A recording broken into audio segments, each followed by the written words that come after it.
Yep. Um, Today in the news, if only I had a browser window that I could access. There it is.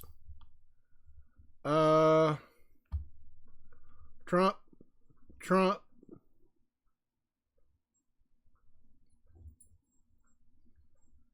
Something about the White House.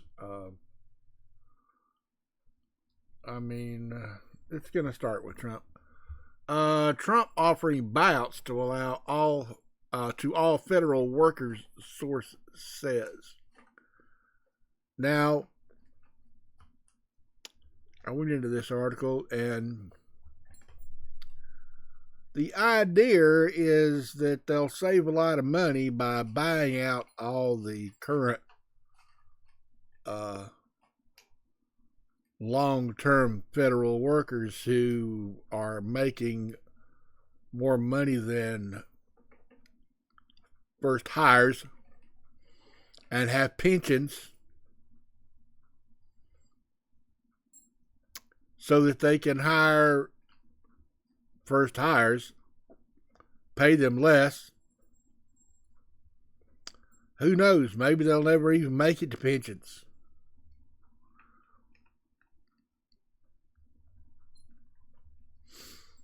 So,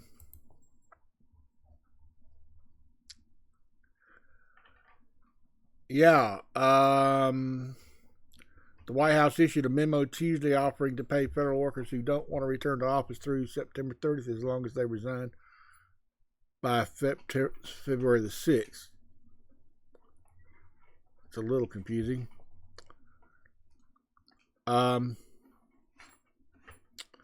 They're talking about a small number of federal workers who actually are in office, because there's a lot of them working from home.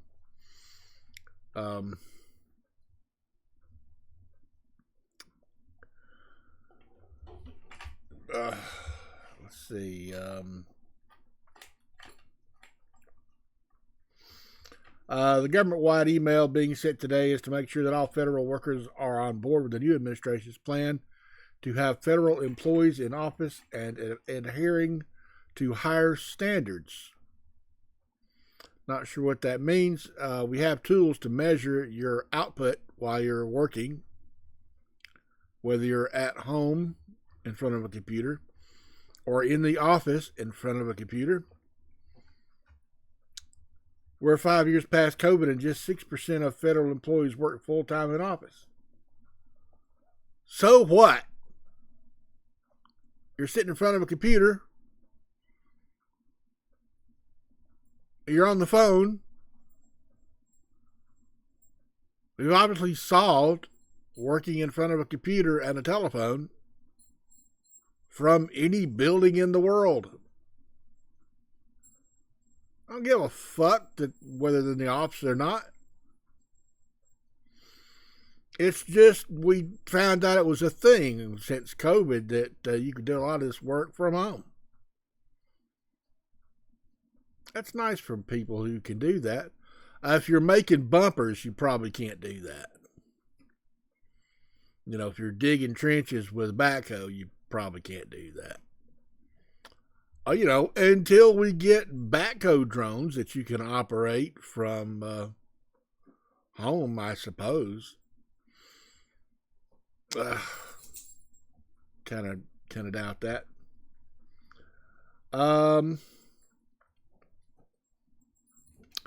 That's unacceptable, a senior administration official tells Axios.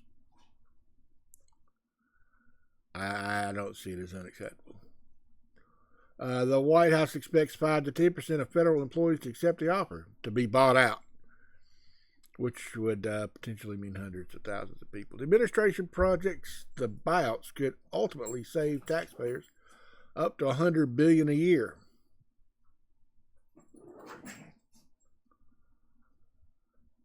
You add up all the other Doge savings, I suppose.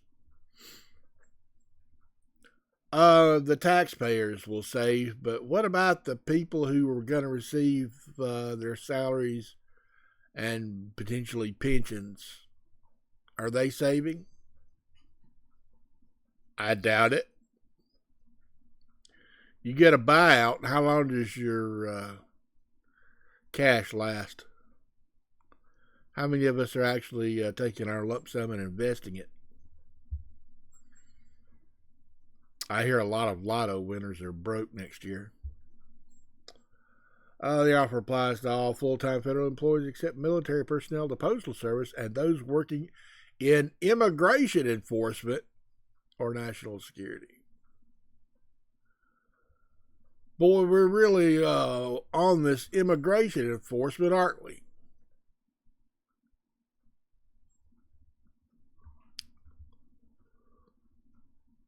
I don't like that, immigration enforcement.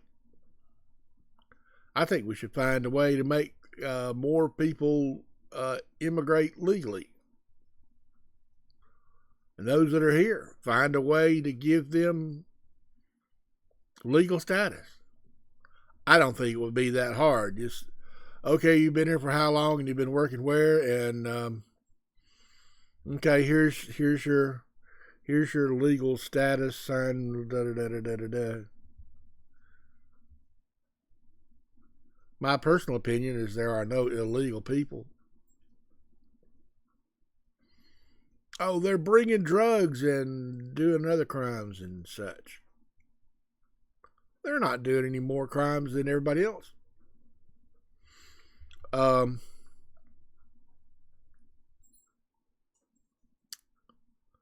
A person I've been hanging out with said some bad things about immigrants yesterday.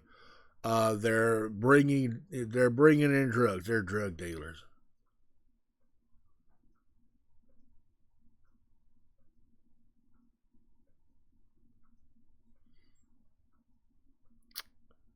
Well, I hope you're not a drug dealer, person I've been hanging out with.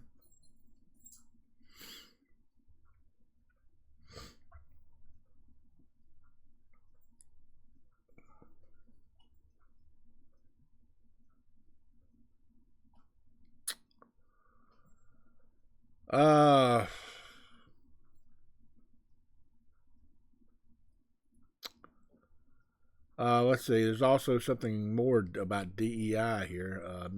Many federal workers are already feeling scared about the administration's crackdown on DEI, its return to office policy and reclassification efforts. The unease could increase take-up on this new offer.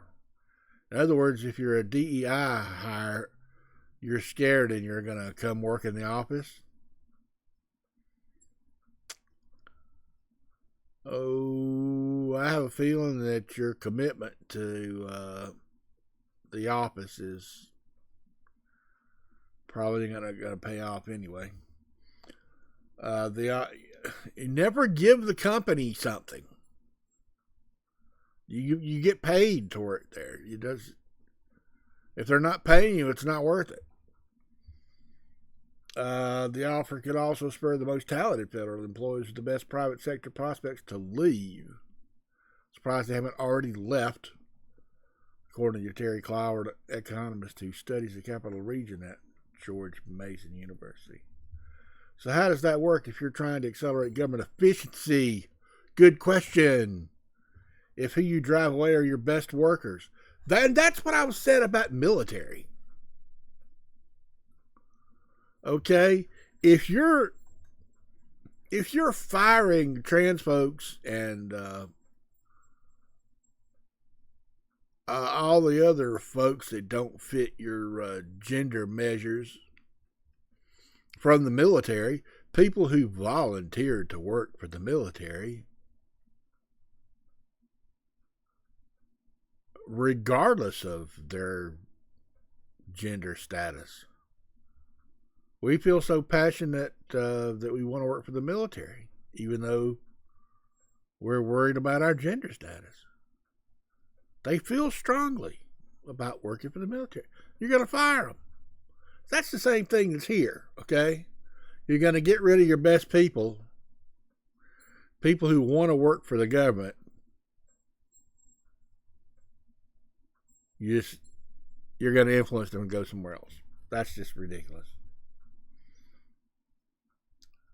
Reality check. The White House claimed that only 6% of federal workers are in person is widely disputed and contradicted by data released by the Biden administration last month.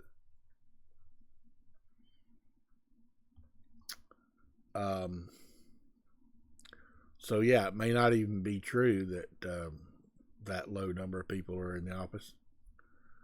Earlier on Tuesday, White House Press Secretary Carolyn Leavitt said that the president has authority to fire federal employees. Yeah. Might be some lawsuits. So this story, Trump's federal funding freeze to dispute vast array of programs. Illinois shut out of something. See, this is a problem with headlines these days, is they're clickbait. I have to click on this headline now to find out what the rest of it is. This is even worse than the clickbait we used to have, where they gave you the whole headline. It was just a ridiculous headline that you're like, oh my God, I got to click on that. Now it's worse. Now you don't even get the whole headline in Google News. See all this margin I've got in the gray here? I've got big screens. If I could expand my Google News window to fit these big screens and have these articles fill the big screens, then I could read the whole headline. But it doesn't work. I mean, let's just make the window wider here. That's wider than my little doohickey. Anyway, you can see that. There's. Let me move this over a little bit. See how much margin I've got here? The headline is Illinois shut out of what? Thanks, Google. So I have to click on it to go there and find out what Illinois shut out of. That's not even the headline. That's not even the headline I clicked on. Let's let me go back. Trump's federal funding freeze to disrupt vast array of programs Illinois shut out of.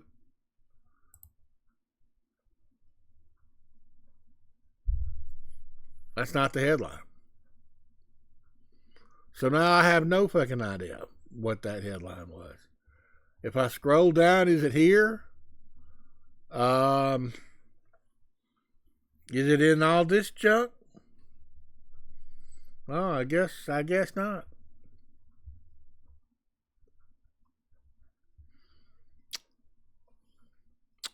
Trump's federal funding freeze on hold is as chaos, confusion, and fear grip Chicago. Well, at least it's about Chicago. But what was the other thing? I don't know.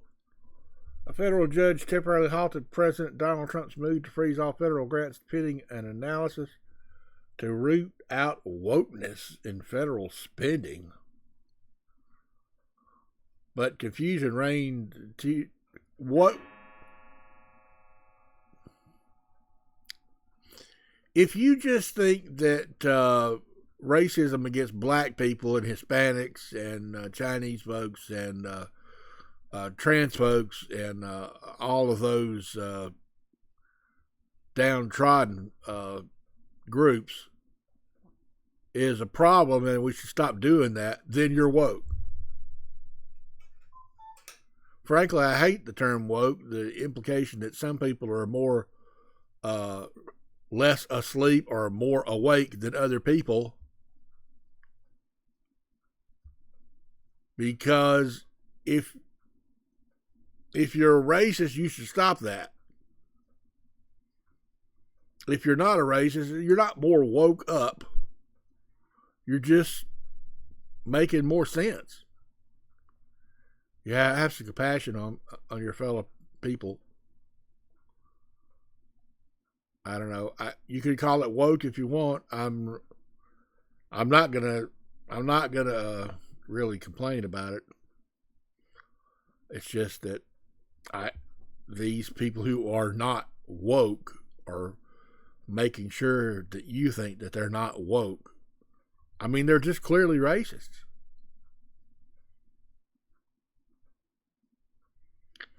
People who are against DEI and the LGBTQ they're just racist. Complaining about people being woke, you're just racist. That's all there is to it. But confusion reigned Tuesday in Chicago and beyond as leaders braced for serious potential cuts to an array of major programs. So I guess it's the fear of being cut out of various programs. Oh, and look, it's an article that I can't finish reading because it's behind a paywall. Government leaders from City Hall to Springfield and Washington were thrown into chaos Tuesday. They're saying this report repeating the same thing. So we're in a room down here, so I can't read the rest of the article. I guess that's all there is to it then. You don't want us to read it. And of course, Google is gray on gray, so I can't figure out which tab I'm on. Guess I could kill a few of these. What's this? Oh, yeah. I was looking up a while ago. Can Donald Trump vote for himself? Has he voted for himself? He was convicted of 34 counts of felony before November voting. So is he allowed to vote for himself? Well, apparently he was, because he was convicted in New York. And Florida doesn't, since he supposedly lives in Florida now, Florida didn't prevent him from casting a ballot for himself. While Florida generally makes it challenging for people in the state with felony convictions to regain their voting rights, former President Donald Trump had no issue casting a ballot for himself Tuesday in Palm Beach. Trump was convicted in Manhattan early this year of 34 counts of, that's in New York. If you folks don't know where Manhattan is, I'm sure you do. I have a particular person that I've been hanging out with who probably doesn't know where in Manhattan is.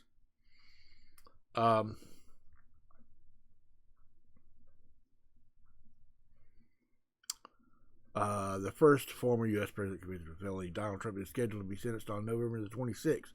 Of course, this article is old.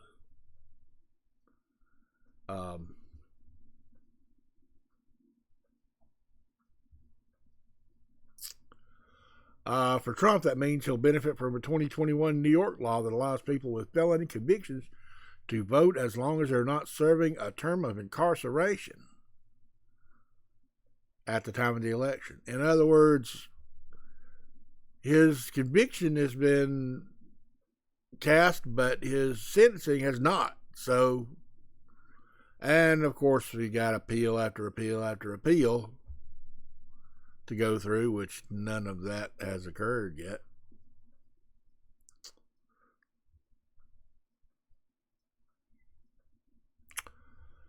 Anyway, I guess I can close that tab.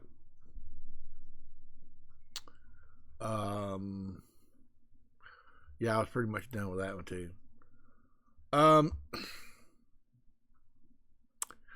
Carolyn Levitt announces new media seating at White House briefings. Well, I don't know what that's about. Is it interesting? Holds her first official news briefing. During her first news briefing on Tuesday, White House Press Secretary Carolyn Levitt announced creation of a dedicated seating section for new media journalists and said Trump administration will restore the press credentials of 440 individuals that were wrongly revoked by the previous administration. I would guess they were a bit unrowdy, and Biden said, "You're out."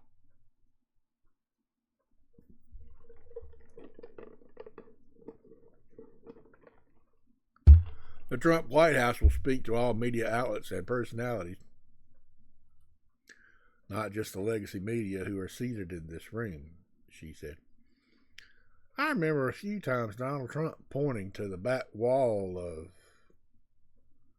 his rallies and saying, that press is evil, and that press is evil, and that bad, fake news.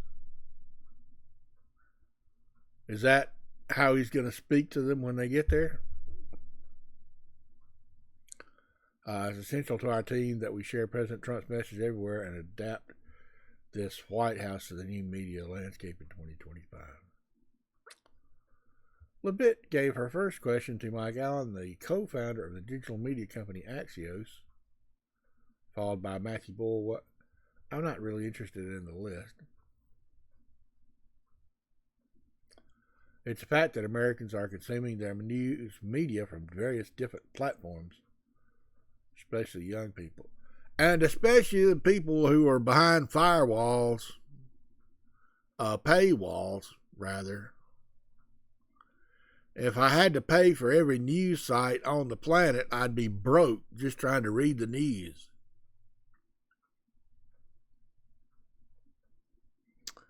Thanks to President Trump, I take great pride in opening up this room to new media voices.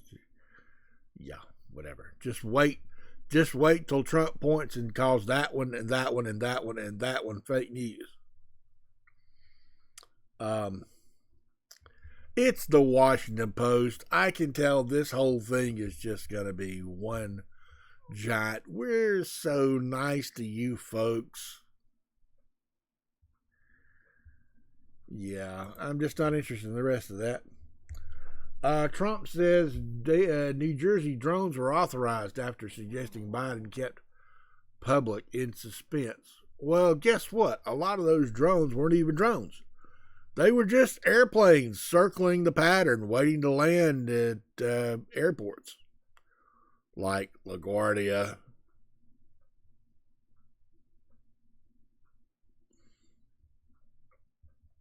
There were a few drones. Some people don't follow the laws. You just stand in your yard with a drone and zzz, up it goes till somebody complains.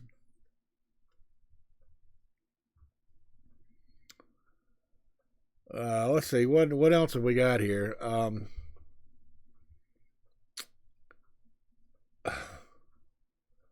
White House Press Secretary Carolyn Levitt said the mystery drones flown across New Jersey in late 2024 were authorized to be flown by the FAA.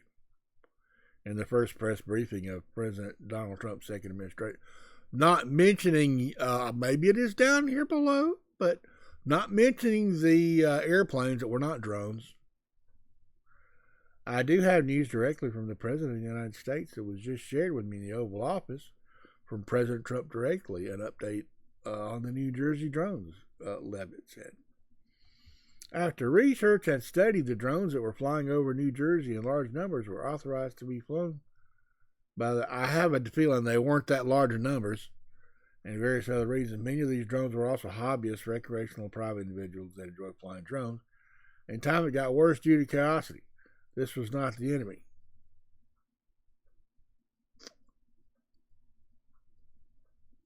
I hate when there are some things I have to agree with. I used to fly radio-controlled airplanes. We had 2 or 3 fields we could go out into. And I had some friends out there that were doing it. And some friends that said, hey, you can come fly in our field. We had a park, actually, that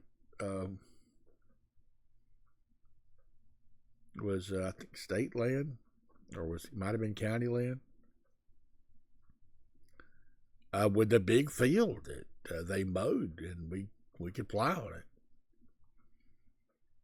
As long as you're down there with your proper channel IDs, and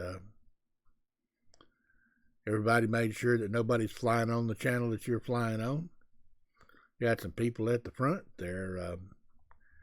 He's popping up all these damn windows while I'm just trying to rattle on.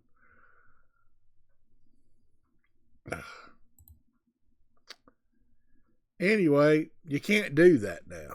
Now you have to register your official frequency and your channel and your ID that gets transmitted by your radio, and line of sight was always a thing anyway. But if you're not following this and this and this regulations, they're breaking the law or whatever. So we can't have a casual hobby of radio-controlled airplanes now. Now that you drone folks have gotten ubiquitous.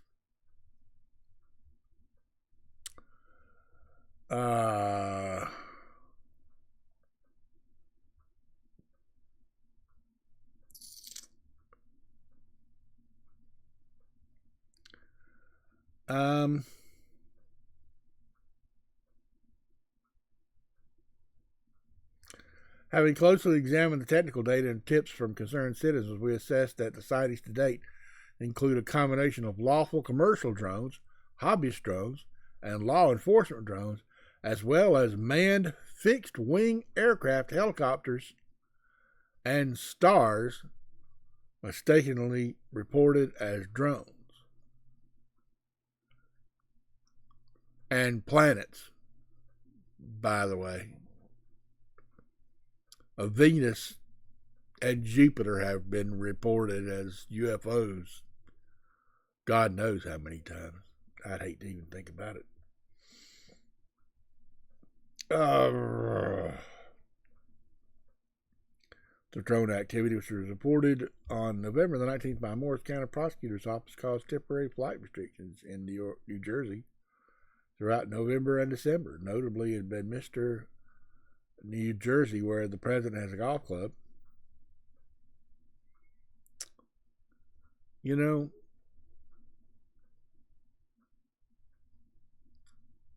Golf. I'm not opposed to golf, but there's a lot of golf courses. And Donald Trump owns some golf courses. So he must be the most notorious golf course owner there is if he can make national news about flight restrictions over his golf course.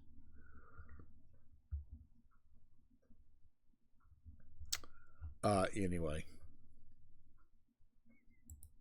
Drones, y'all. Think about maybe getting you one. I think fixed wing airplane radio control were a whole lot more fun.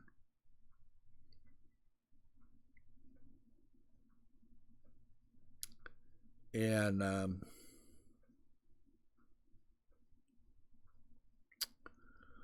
I'm all for the environment, y'all.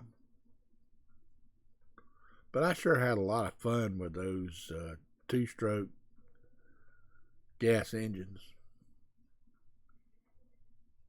It was just very satisfying. We got those things running good.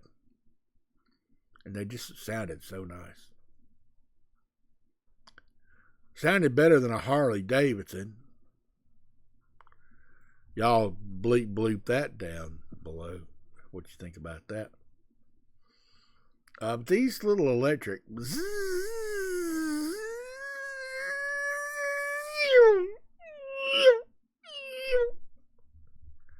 I feel like I'm being attacked by a mosquito.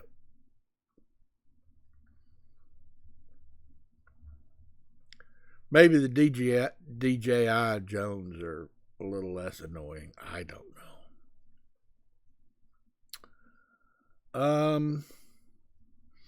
Ooh, see the Blue Ghost spacecraft's first view of the moon. It doesn't look like that yet. Let's see. Gee, I guess it's that dot right there. Wait, what's going on here? I don't think that's working. Oh, okay. Yeah. It's not too impressive, huh? It's going to take that thing a while to get there. Launched nearly 2 weeks ago. Firefly Aerospace and Blue Ghost mission. It launched on a SpaceX. Thank you for flying SpaceX.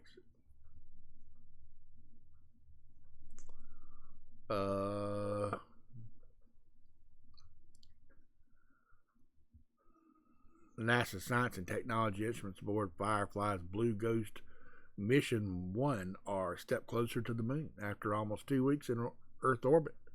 Firefly announced Thursday that Blue Ghost successfully completed its second engine burn, placing the lander in the correct position to leave Earth's orbit and continue its journey to the moon. At the same time, the spacecraft got its first glimpse of the moon, and it's right there. I actually like that one a little better. Let's see, this image shows the view of the moon seen from the top of the lander. In addition to this image, Firefly also released another image showing just some Blue Ghost view of the moon.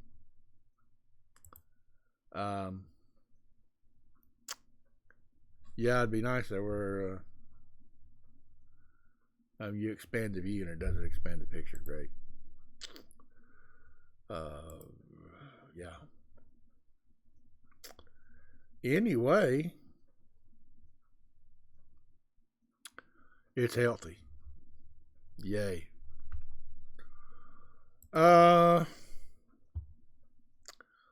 Let's see. Kilauea is erupting again in the 7th episode.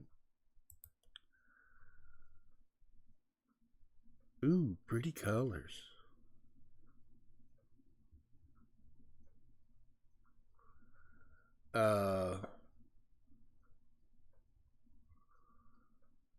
Yeah. I don't really have much to say about that. It's not gonna go out of the crater, so no news pictures of houses being inundated by lava yet. So yeah, I'm not advocating for that. It's just it's gonna happen or not. It's just nature.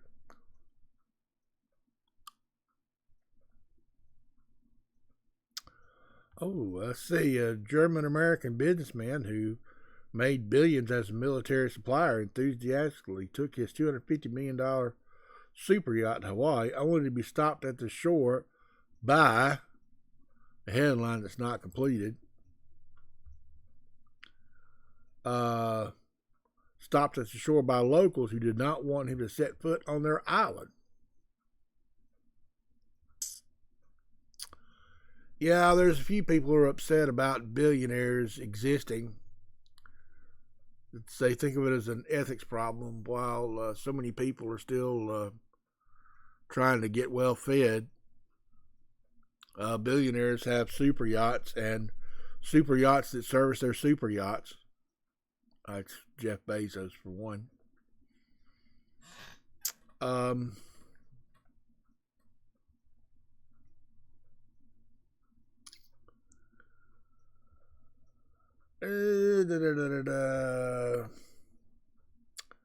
What else here? The 387-foot yacht owned by German-American billionaire Stephen Orenstein, a commercial real estate magnate, was indulging in the pristine Hawaiian Islands when it hit his unexpected roadblock. When it hit this unexpected roadblock. Sailing from Maui, the luxury vessel had moored off Coconut Island before arriving at Hawaii's fifth largest island, where its intentions were met with skepticism. Residents were primarily concerned about the purpose of the visit and its potential impact on their untouched Molokai environment. We told them that we were very concerned about who's coming to Molokai, especially when they come on a $250 million boat. Okay. Walter Ritt, a longtime native Hawaiian actress and Molokai resident, told SF Gate. It was only after the captain and crew communicated over walkie-talkie explaining that the tourists were simply making one-time excursion across Hawaii that some tension eased. Ritt emphasized the locals' aversion to over-tourism and the pollution it brings to their cherished island. He also highlighted the environmental damage large ships, particularly cruise ships, cause with their anchors capable of devastating coral reefs. I mean, okay.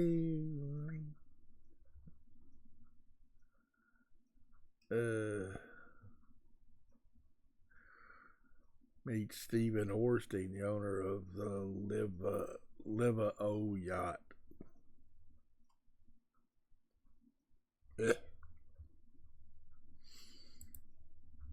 Let's see.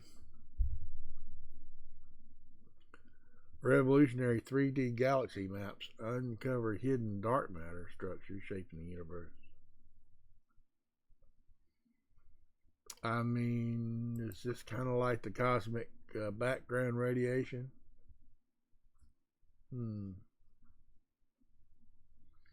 Oh, you've known for a while there were filaments of matter between the galaxies, and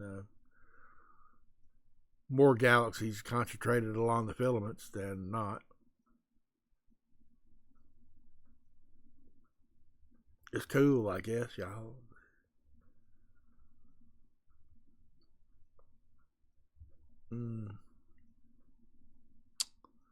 The importance of 3D galaxy maps. One of the key advantages of using 3D galaxy maps is the ability to detect local effects of dark matter that traditional methods might overlook.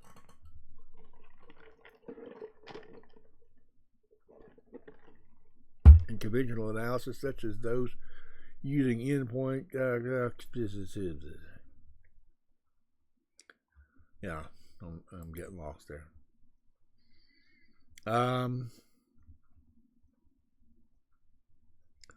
Mysterious help messages in a Los Angeles yard spotted on Google Maps.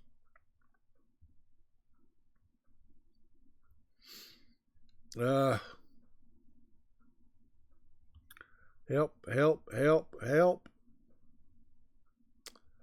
Property in question belongs to Union Pacific Railroad, according to Los Angeles police.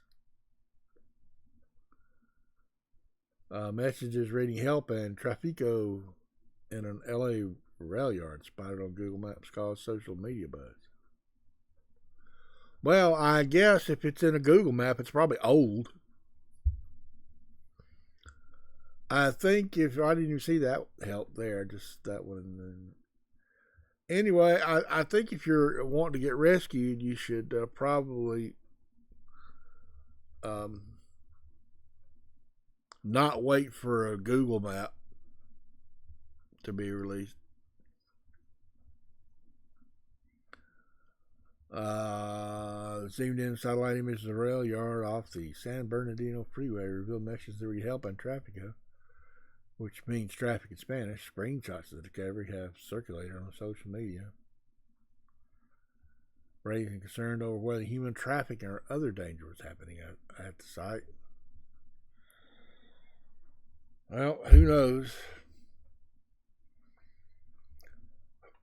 The property belongs to the Union Pacific Railroad. The Los Angeles Police Department told the independent authorities, however, swiftly put an end to the rumors of any immediate danger, saying the markings have been up for about a year.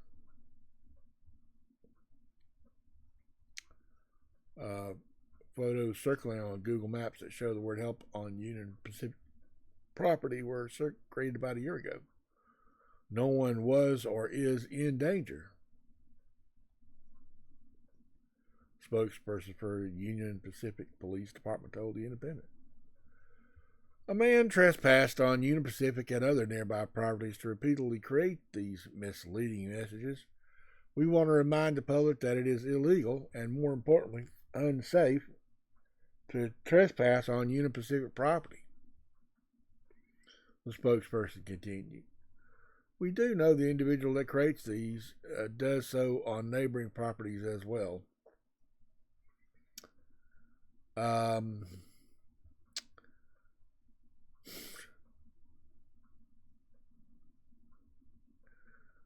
One guy who always writes the message. The interviewee didn't know who the man referred to as Jose. He keeps writing it, but he's been doing it for years. Oh, I guess you get your 30 seconds of fame from that article.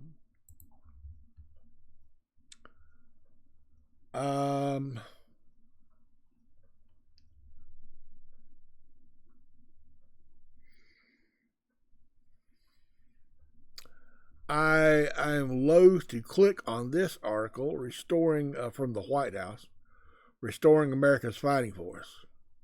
What do y'all think this is going to be about? Can we predict right now that there's going to be some anti-DEI rhetoric and some junk about trans folks? Let's find out. By the authority vested in me as president. Oh, it's from the president. Let's see. Let's go down here and see if he signs it. Just the White House? By the authority vested in me as president by the Constitution and the laws of the United States of America, it is hereby ordered, by the way, January 27, 2025.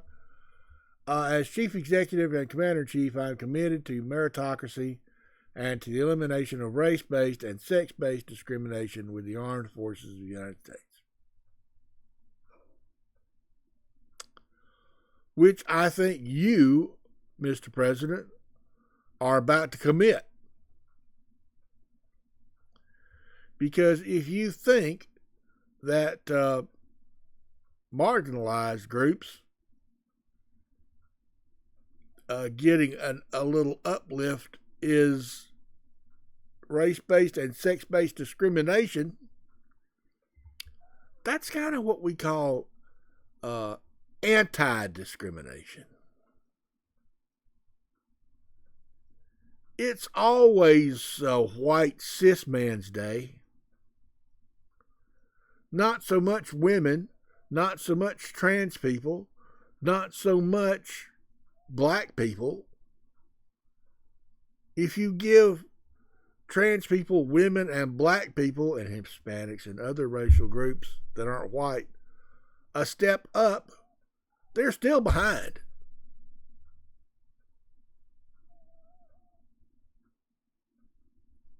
Marginalized groups need the groups at the forefront to help lift them up. Otherwise, they never get to be equal. So what you're calling race-based and sex-based discrimination is in error, sir.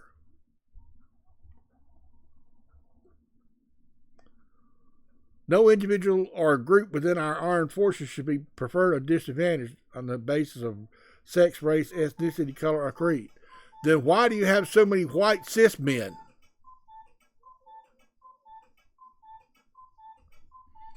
It's cuckoo. Unfortunately, in recent years, civilian and uniformed leadership alike have implemented diversity, equity, and inclusion. See, what did I say, folks? Here is the rhetoric.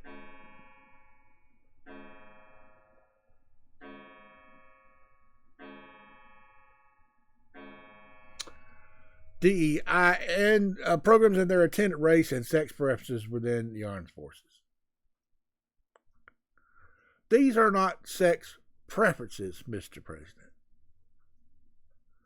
These are attempts to help marginalized groups attain equality with non-marginalized groups. And by that, I mean white cis men like yourself. See, you're here because you don't like people that aren't white cis men like yourself, Mr. Trump.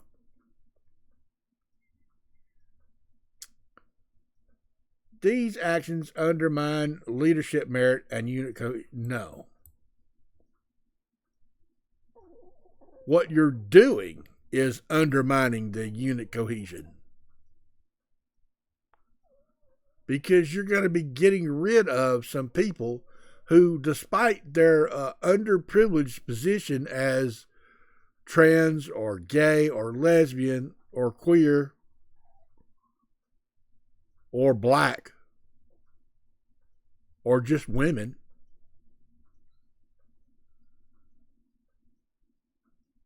being in danger of being marginalized, they still wanted to join the military. Those are the passionate people you should keep.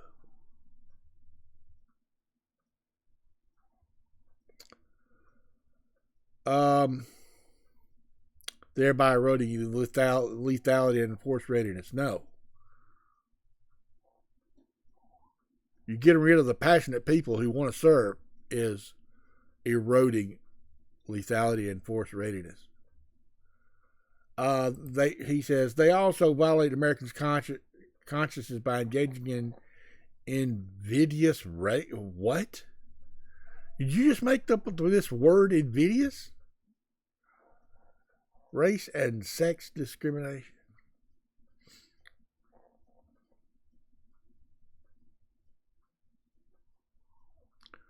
We've already got race and sex discrimination.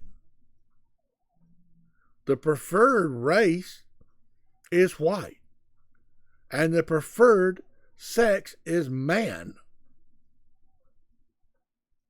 or gender. And cis men, not trans men. Those are the ones you prefer. So you're already engaging in preference to white cis men. Do you understand that? Apparently you don't, because you think that giving the marginalized groups a leg up is racism. Do you project much, Donald? It sure seems like it. I just love how the people. This is a long article, and I just don't even know how long this is going to be, because if I have to rant about this whole thing, here's how the end of Ramble number 2 occurs, guys. It's going to be about this article from the president, and it's just going to be signed to the White House. I didn't see anywhere down here where it was signed Donald J. Trump. The White House.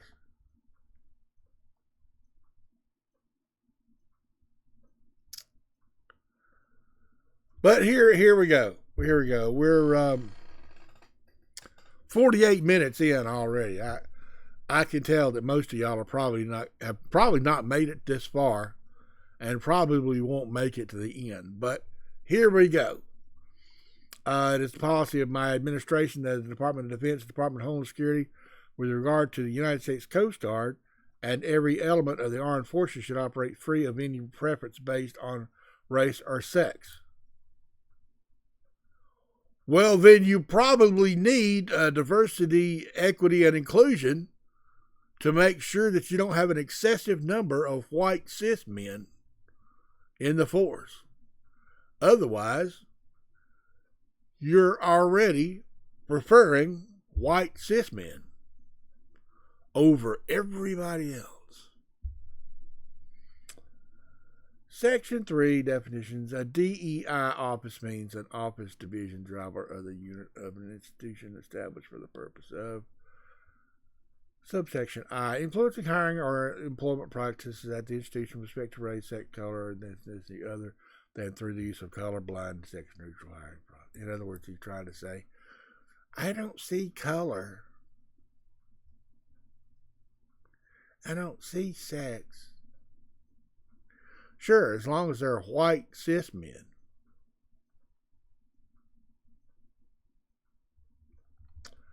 Subsection 2, promoting differential treatment of or providing special benefits to individuals on the basis of race, sex, color, and ethnicity.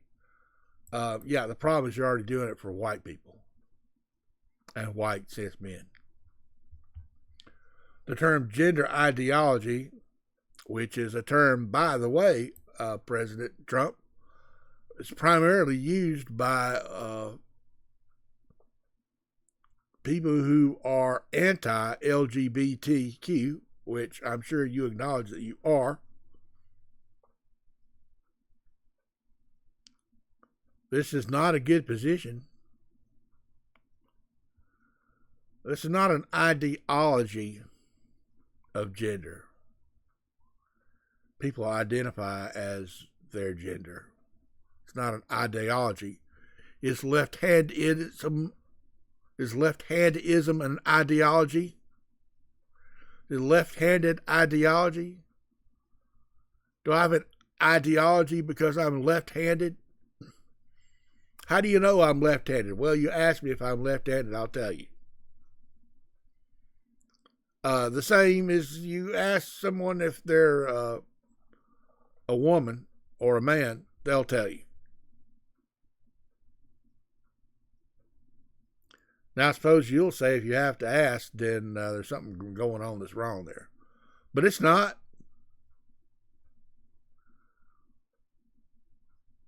People know who they are. You might not know, so you might have to ask. That's just people living their gender, the way they feel inside. You don't understand this because you've never experienced gender dysphoria.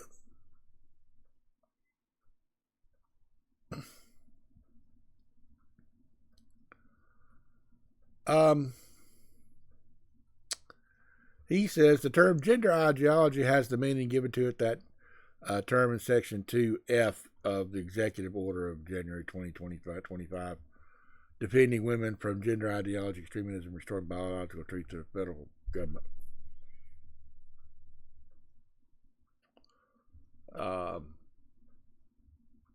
Is that further down? No, it's a previous.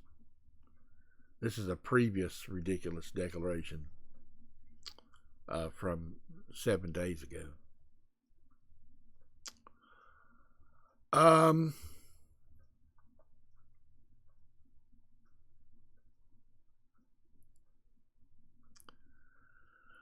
I just don't even know. I don't even know how to finish reading this.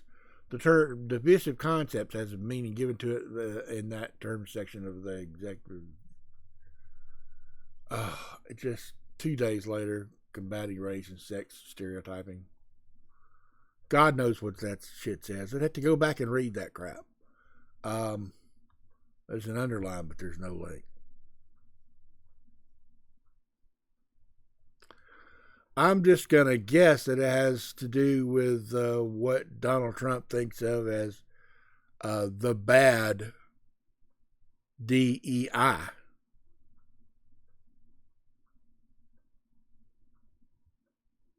Giving them a chance to be equal to white cis men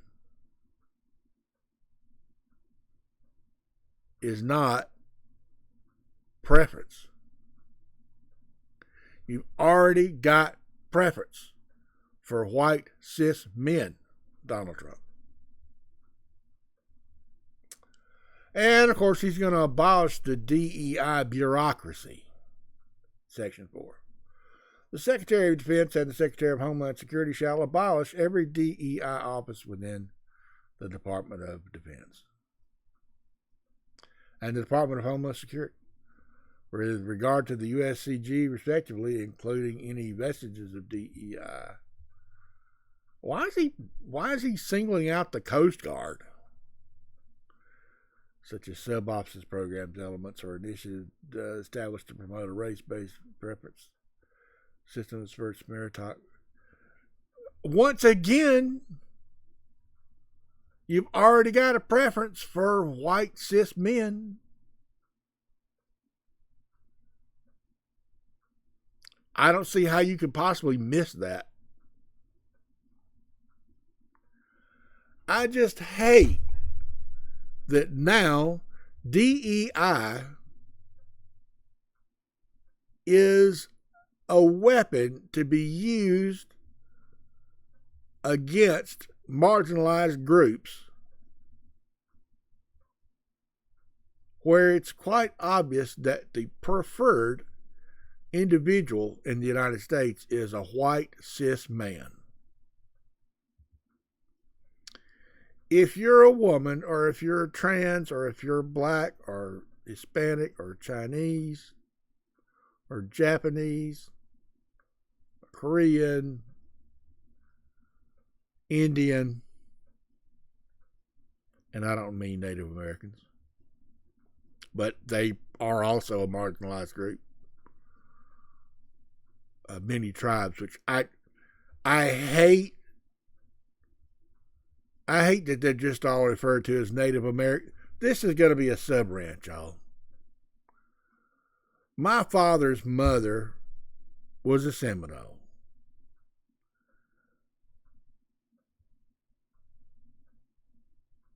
And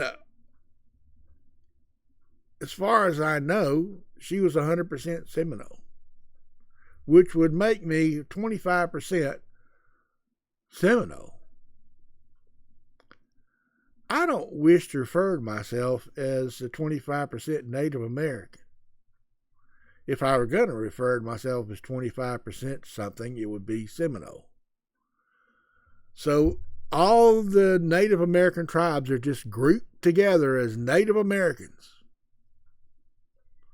Talk about Native Americans like they're all the same.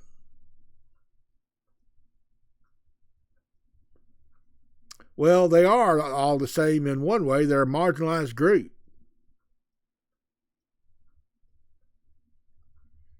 And I still don't understand why we call them Indians, because early explorers were searching for India and ran into a piece of land that they said, oh, here's India. No, it was one of the American continents. And, oh, these must be Indians. No, they're Native Americans. And could you please find out what tribe they were? It might be important to be called who you are.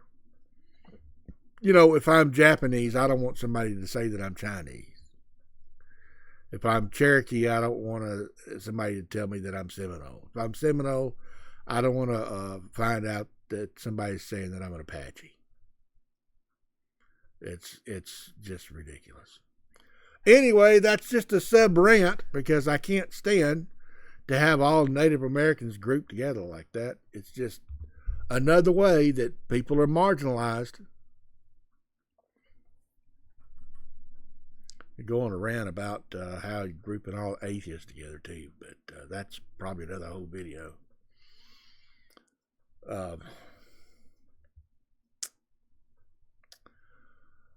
Department of Defense internal review. The Secretary of Defense shall, this is Section 5. The Department of Defense shall conduct an internal review that documents actions taken in pursuit of DEI initiatives, including all instances of race, sex discrimination, and activities designed to promote a race, sex-based preference. The report shall be delivered to the Secretary of Defense within 90 days of the data. So, again, you're referring to DEI as racism when the opposite is true. The preference is already for white cis men. Any advantage that you give to a marginalized group member will not come anywhere near allowing them to be equal to white cis men.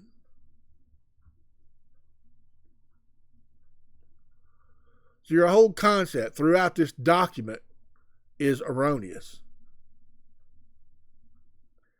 It's disgusting. I've never read more racist crap. I guess because I haven't gone and read Mein Kampf or any of the other racially motivated documents that were written by people interested in eliminating other races.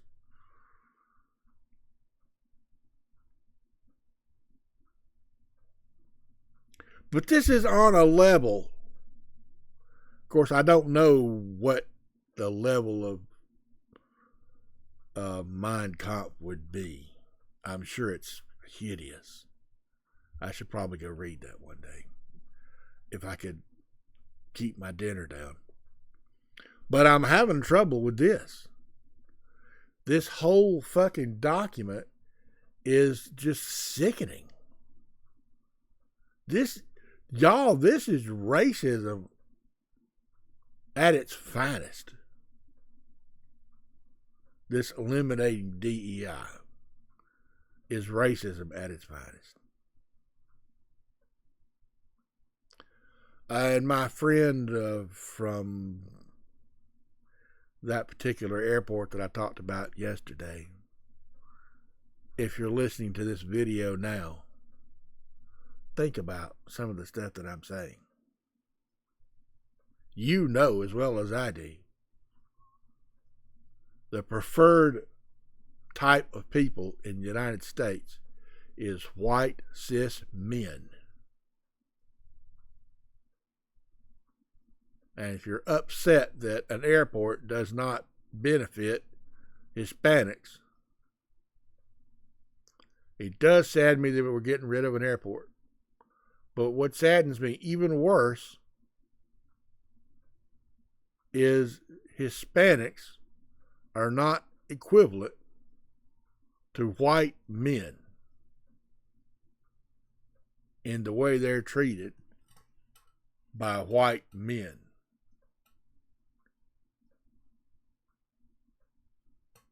Overall, hopefully, you're one of those who treat them better. But your position on DEI is wrong.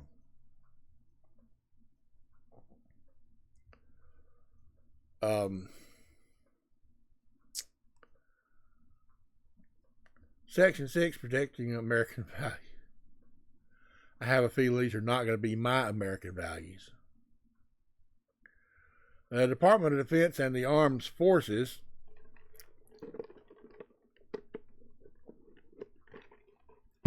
including any educational institution operated or controlled thereby, are prohibited from promoting, advancing, or otherwise inculcating the following un-American, divisive, discriminatory, radical, extremist, and irrational theories. Subsection I. Divisive concept. As defined in Section 3C of this order, and race or sex stereotyping, or race or sex scapegoating, as both terms are defined in Section 2 of... You know, he could have just said it right here instead of making me have to trace down some other fucking document.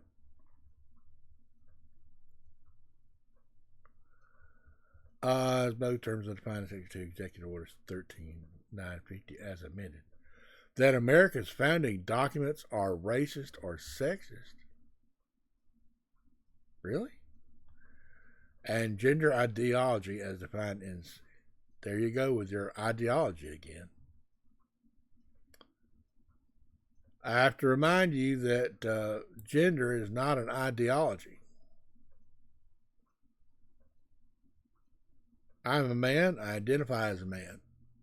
I'm lucky that I don't have to experience any gender dysphoria. On the other hand, if you were to hang around me for very long, you'd probably find out that I'm just a little bit girly sometimes, and that might offend you.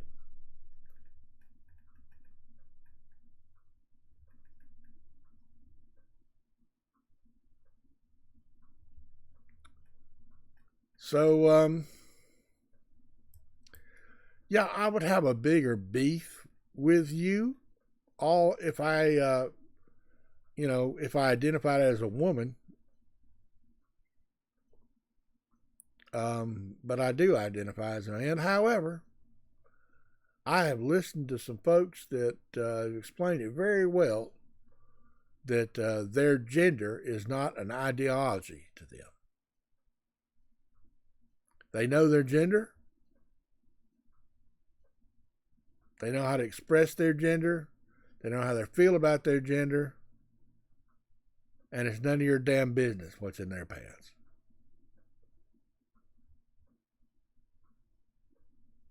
It's not an ideology. So, you're going to have all of this wrong because you're basing your document on an ideology that does not exist. B of section 3, I guess, subsection 3. The Department of Defense and the Armed Forces shall not hire employees, contractors, or consultants to teach theories set forth in subsection A of this section. In other words, we're not going to let you talk about people's gender and how they feel about themselves. We're just going to deny that anybody can identify as a gender that you don't know about because it makes you feel icky.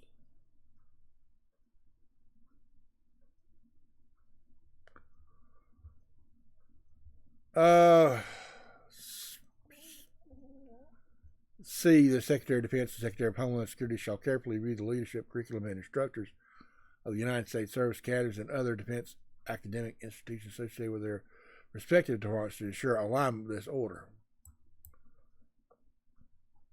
We're going to make sure all service members know that the DEI is no good. Oh, going to be some pushback there. In addition, these institutions shall be required to teach that America and its founding documents remain the most powerful force for good in human history. Now, wait a minute. I thought up here you said America's founding documents are racist or sexist. I guess this language is so confusing. I'm not sure what you're saying. Section 7, implementation. The Secretary of Defense and Secretary of Homeland Security shall issue detailed guidance for the implementation of this order to their respective departments within 30 days of the date of this order. B, within 180 days of the date of this order, Secretary of Defense and Secretary of Homeland Security shall submit a report through the Deputy Chief of Staff for policy documenting the progress of their respective departments in implementing this order and any recommendations for action to fulfill the objectives of this order.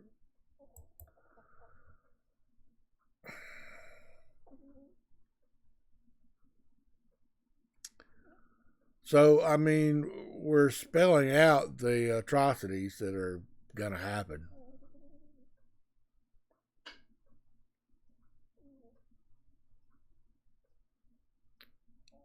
So just remember this document in few days or weeks when these implementations start to occur.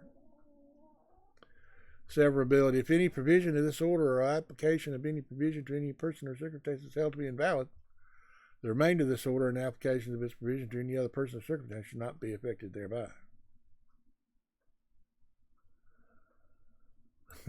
In other words, if we got any of this wrong, all the rest of this document is correct, if you just believe us. General provisions. Nothing in this order shall be construed to impair or otherwise affect the authority granted by law to an executive department, agency, or the head thereof. You mean President Trump? I won't be affected by any of this. Y'all should believe me because I'm the president. The function is the director of the office management budget relating to budgetary and this order should be implemented consistent with applicable law. Now hold on. This order shall be implemented consistent with applicable law and subject to the availability of appropriations. So first of all, if we can pay for it, yeah. But consistent with law.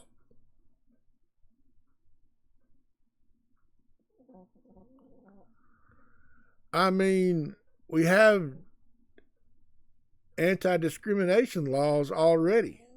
It seems like this whole order is already inconsistent with applicable law.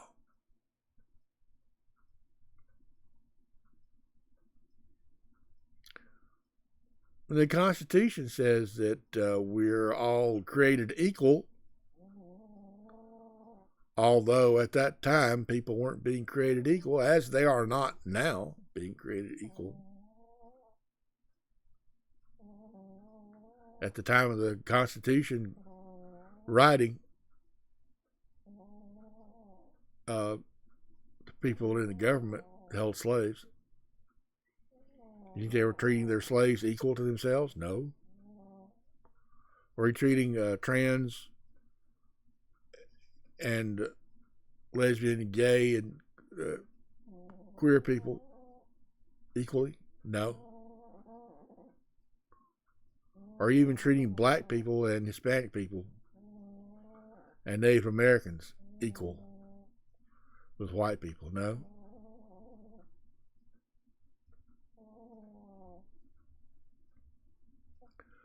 This order is not intended to and does not create any right or benefit, substantive or procedural, enforceable law or inequity by any party against the United States, its departments, agencies, or entities, its officers, employees.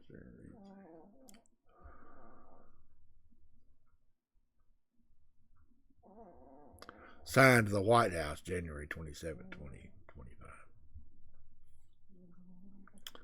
Well, that's about the most despicable thing I've ever read from the White House, y'all.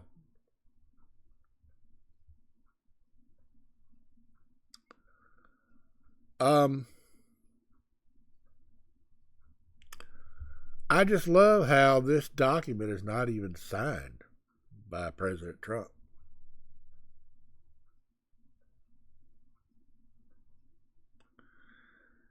Mr. Trump is so confident that he is correct in issuing this order. Why hasn't he signed it? Anyway, this has gone on way too long, and I'm sure none of you will reach this point. But if you have, love you, bye.